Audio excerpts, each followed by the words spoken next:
So guys, we need to talk about this game.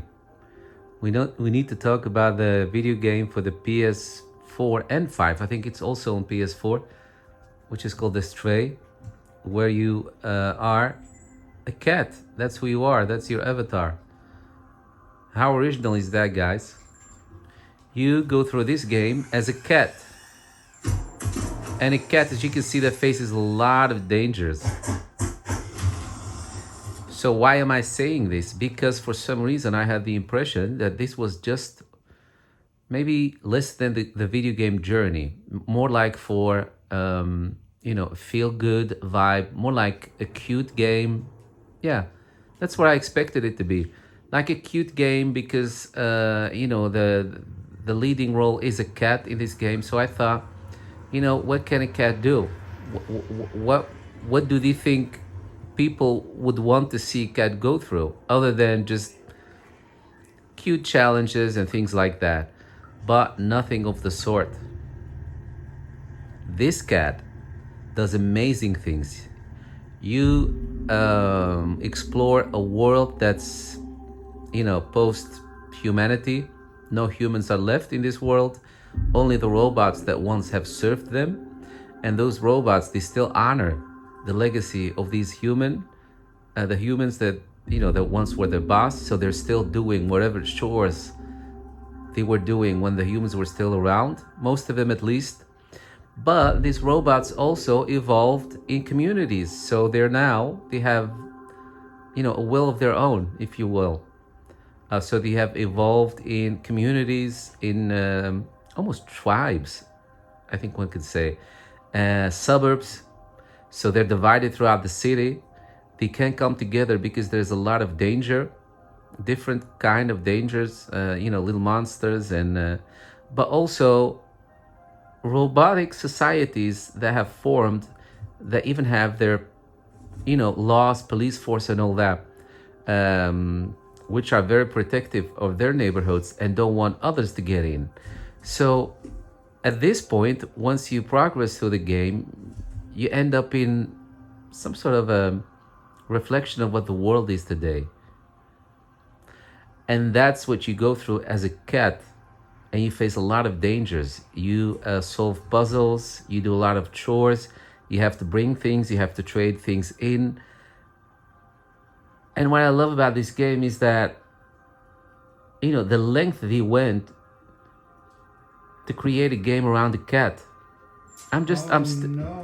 I'm still surprised that this is. Oh no, Mike, red. There it goes.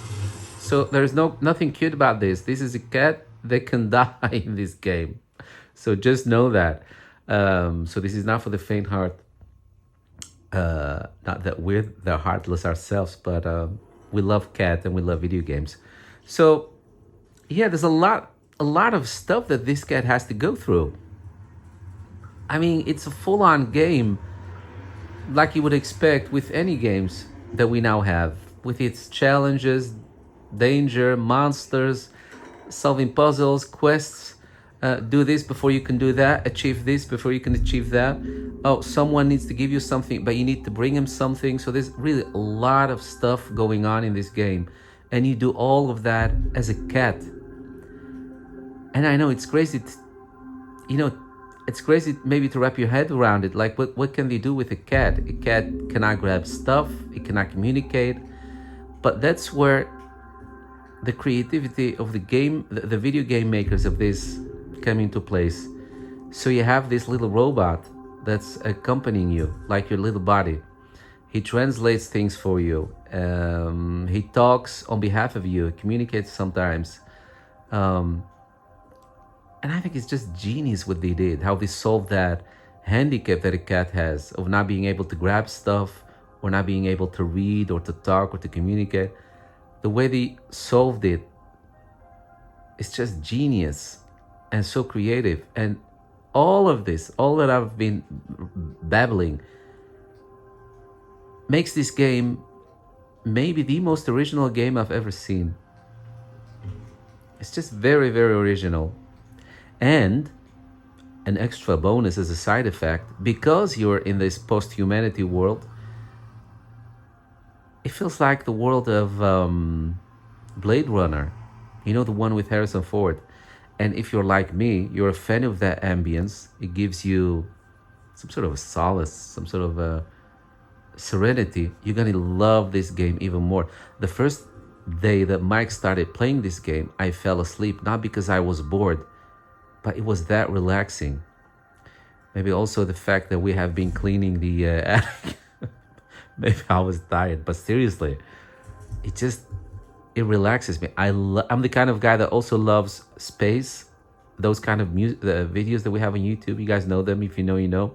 They call them peaceful space music, where you see stars and these quirky music, almost digital music, almost noise, digital noise, but then turned into music.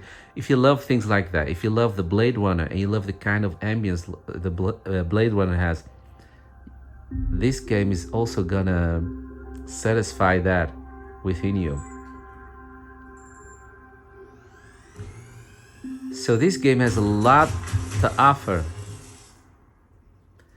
It has a lot to offer. It's just, I'm a huge fan of it already. It's hard. It's hard, yeah. It's not easy, and there is no easy mode that you can choose. Yeah.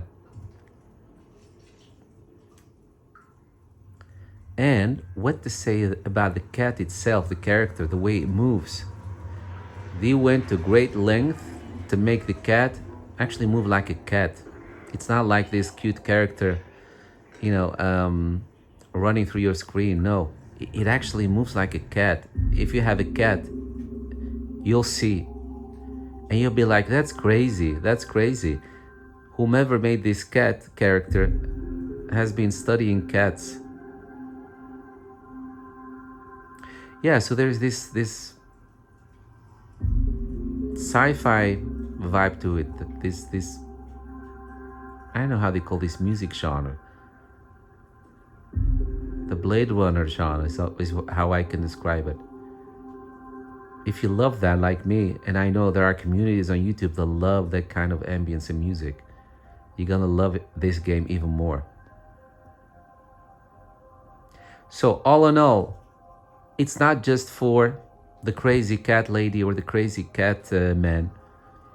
We don't want to discriminate, because you have crazy cat guys too. It's not, this is not a game only for them.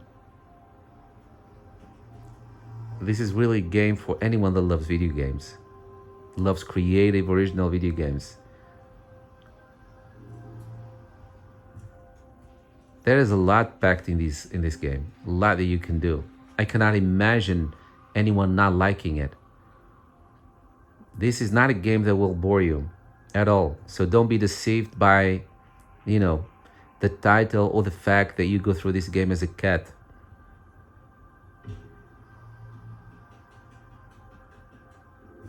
Man, I just love it. I love the graphics. I love the worlds. I love what they built in it. I love how the robot communicate. I just love the whole of it.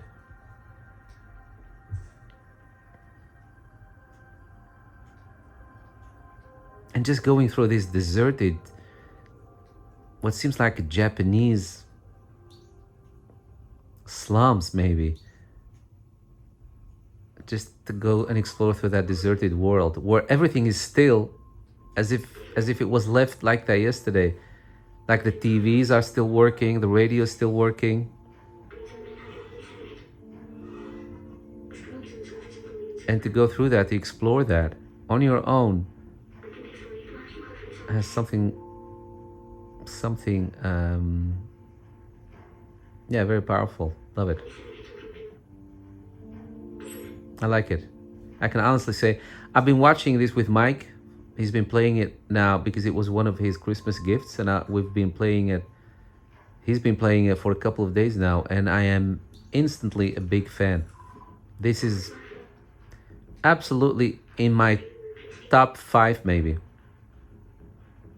Way up there with Uncharted, Far Cry, Last of Us.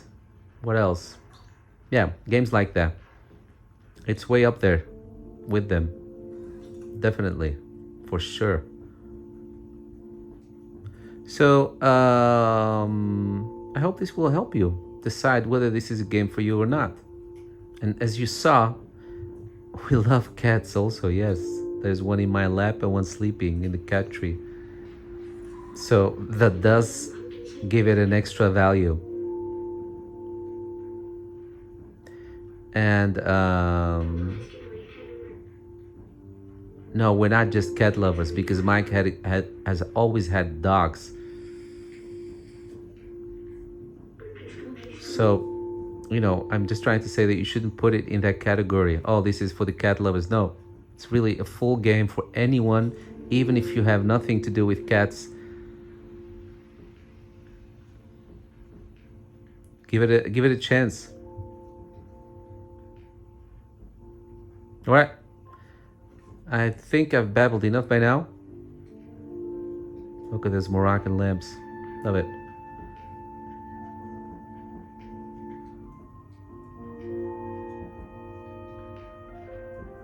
The Moroccan chamber. This is where I should be.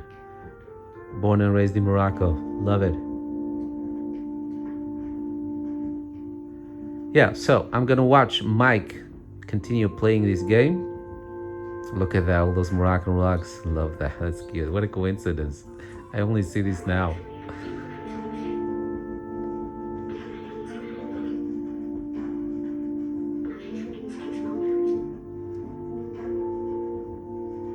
All right, see you guys in the next video. I hope this helps you decide whether this is a game for you, or if it's not for you, maybe for someone that you know, now that you know a little bit more about it.